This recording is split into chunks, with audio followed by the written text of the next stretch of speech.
Hey guys, so I'm back from International Beauty Show and also VidCon. And so today I'm just going to show you like my video game collection books. I did have more than this, but I can't remember where I put it. I think they're actually in storage. But yeah, so let's start with these ones. So a lot of the books that I have are actually going to be um, mostly for like video game design. But yeah, I do have a few of the other books. So I got these art books from the collector's edition of WoW. It just comes with it. It's just called the artwork of World of Warcraft. And then, so the reason why I got these is because each expansion has its own art style.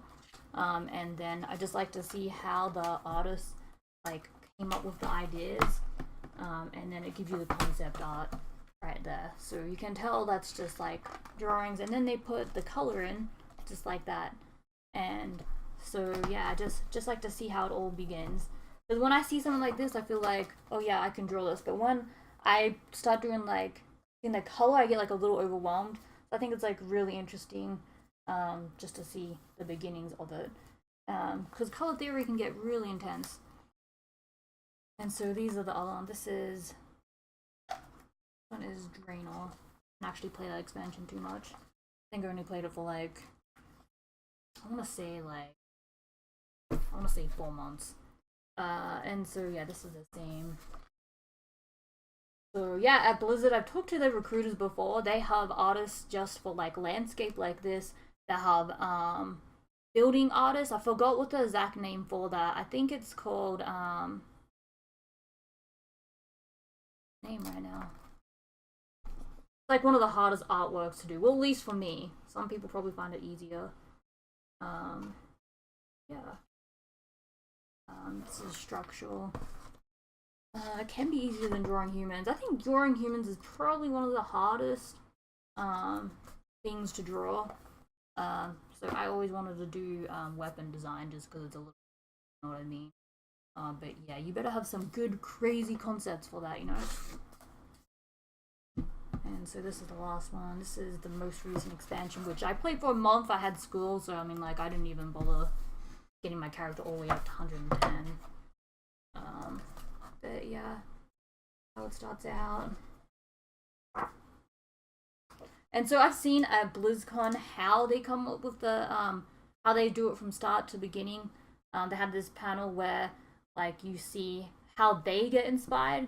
And so what they do is they all have Pinterest accounts. And so let's just say they want to draw a tree. They will go through Pinterest and have the idea what their tree wants to look like. So like a cherry blossom, you can look up a bunch of different like what trees look like on Pinterest, and they'll just put it all on like their Pinterest wall, and then they'll start drawing it from there. So they don't make it look exactly like the Pinterest, but it kind of gives them an idea of how they want to frame it and what angle they want to get it at.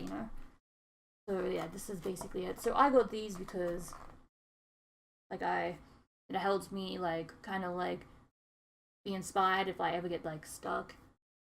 But yeah, what I find really interesting about Blizzard games is that a lot they have people that I forgot what the exact art form is called, but they have artists that just mold out the people's like bone structure, and so yeah, they just have full time artists just doing that. So I mean, if you're really good at that type of thing, then yeah, there's a job for you. It's pretty specific, but yeah, there's a job for you. But yeah, they just mold out all the bone structure and stuff like that because each race has its own very specific um like like bone structure and so forth. And I think that that's what makes their games like set apart from everyone else, is that it's like really realistic, you know what I mean? And this is not to rain on like League of Legends or Riot or anything like that, but League of Legends, their proportions aren't right, and sometimes I think that they do that so it's more like it pops. So there's nothing wrong with it. It's just that whatever direction you want to go, do you want to be like eye catching, or do you want it to be kind of like serene type of feel? So it really just kind of depends on what you're looking for at the time. So that's why when you play League of Legends, you will see many different artworks, and when you see the players, like each skin, like they'll look like completely different characters altogether. It's just because they're trying to go for a very specific artwork, and there's nothing wrong with that. That's just how they things. Okay, so yeah, this one's not a book about video games, but it does go in and talk about how to make 3D art for video games. Like, there's a lot of stuff in here about video games, but it's just about 3D art and tools and so forth, how to, so yeah. Quick like that. So, it starts out like that. Like they use Maya? So what we'll just say is he used ZBrush, Maya, V-Ray, Substance Paint, and Photoshop. Well, yeah, everyone uses Photoshop. And then this is, I got this book before I went to VidCon. It's just the Guinness Book of Records on video games, 2017. And then it just basically goes through everything to do with video games. It goes through the best MOBA, the highest paying esports people, goes through, by the way, the highest earning esports player is a Dota player, which I think we already knew that. I think Dota's known as like the pays out the most in money. And then, yeah, it just has like a bunch of different things. It goes through console games, everything like that, which is really interesting to me because, you know, I don't really play console games. I haven't played a ton of console games since, you know, the GameCube. Yeah, it also goes through, there's like a bunch of best known like YouTubers in there and like how they got started, and the most yeah, it just has like anything that's kind of like shaped the video game culture or influence it or has broken any stats. It's all in here. It's really interesting. I think anything in here that is, yeah, but yeah, it has everything in here. That was something I was going to show you. I can't remember now. And then this is the most recent book I got. It's from a series called Influential Video Game Designers. This one's about Miyamoto. He's the one that made Donkey Kong, also The Legend of Zelda.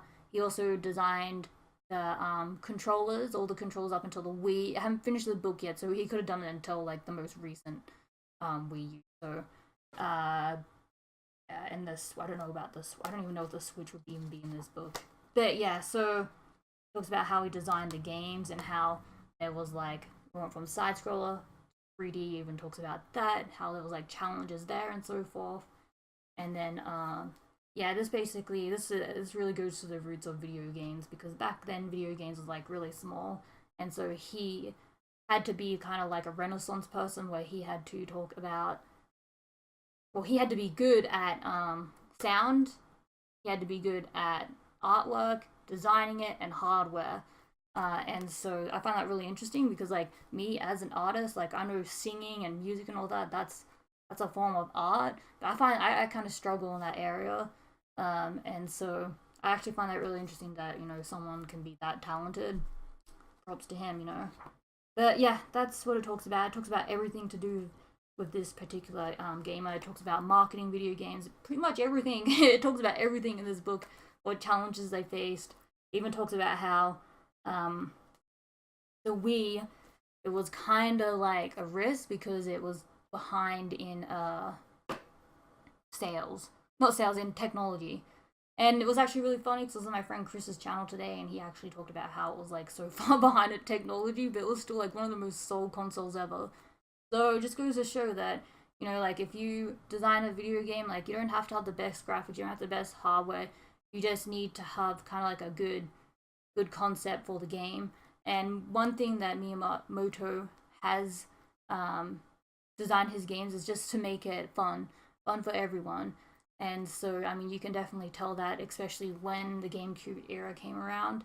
He everyone's like, oh, those games are for kids, which can be true, but he actually the whole time wanted to design games for everyone, and so everyone could, you know, have fun. He didn't like how, especially when the Wii came out, that, you know, there's like PlayStation was out at this same time as well. And it's not to knock PlayStation, I just mean like he felt like everyone should play games and it should be like a community thing. Like a grandpa and grandkids should be able to play, you know, games together. Kind of like a thing where you spend time. So yeah, he definitely, you can tell he definitely had that push. So yeah. But that's basically it. I'm gonna keep growing my collection. I do have more books, but I don't know where they are. I think they're in storage. But yeah, I'm probably going to force myself to read more books about video game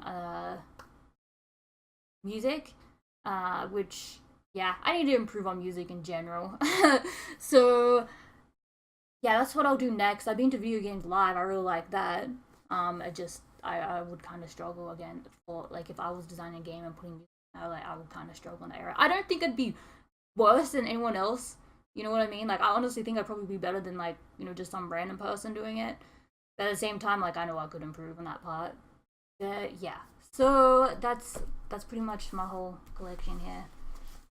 But if you like this video, just like it. Don't forget to subscribe.